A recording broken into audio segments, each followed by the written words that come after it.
it will bring about a shift in the supply curve. And before we go into those conditions, whatever happens with non-pricing factor, price remains constant, ceteris paribus. So it means at the time we are talking about non-pricing factors like changes in the cost of production, price remains unchanged.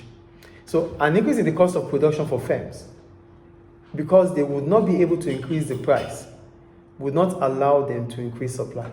So there's no incentive to produce more because they cannot change the price remains constant. So if the price of a product is $5, and the cost of production increases for that product. So let's say before the new cost of production, the cost of production was 4, then the market selling price was 5. Now the cost of production increased from 4 to maybe 4.5. So it means firms will be making 0.5. Do you get that? Yeah, profit. You know, get it. Let's assume the market price for a product is $5, and the cost of production for that product is $4. Initially, it was $4. So an increase in cost of production means the cost is no more 4; it is 4.5. So if it is 4.5, it means firms will not be able to increase their price to 5.5 to still make the $1 they used to make. So that will give them the motivation to produce more, because they cannot increase the price based on the fact that price remains constant, ceteris paribus. So because price cannot change, the cost of production has changed. We cannot transfer the cost on consumers. We have to reduce the quantity supplied. That is why we're going to have a leftward shift in the supply curve whenever there is an increase in cost of production. Do you understand now? So an increase in the cost of production, which does not allow a firm to increase its price, will shift the supply curve to the left, not decrease. Will shift the supply curve to the left, decrease the quantity from S to S1, because the quantity supply would have reduced from Q to Q1. From Q to Q1, so it increased. No, we can use 1 or 2. It doesn't matter. It depends on how you draw your graph. From Q2 to Q1. Listen, it depends on. That's why I said S to S1.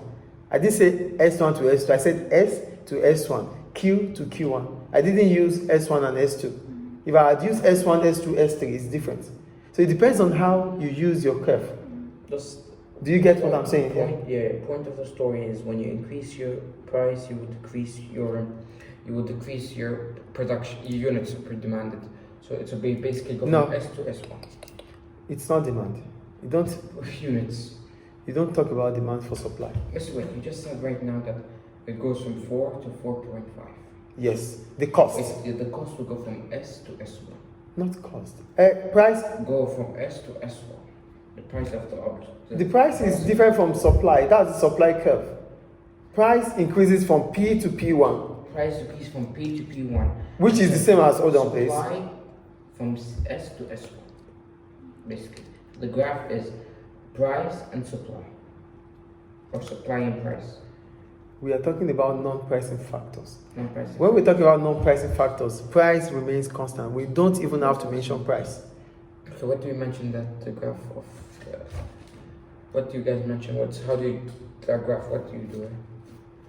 As soon as the cost of production increases, what is the cost of production? The amount we pay, the amount businesses or firms spend to ensure that a product is made available for sale.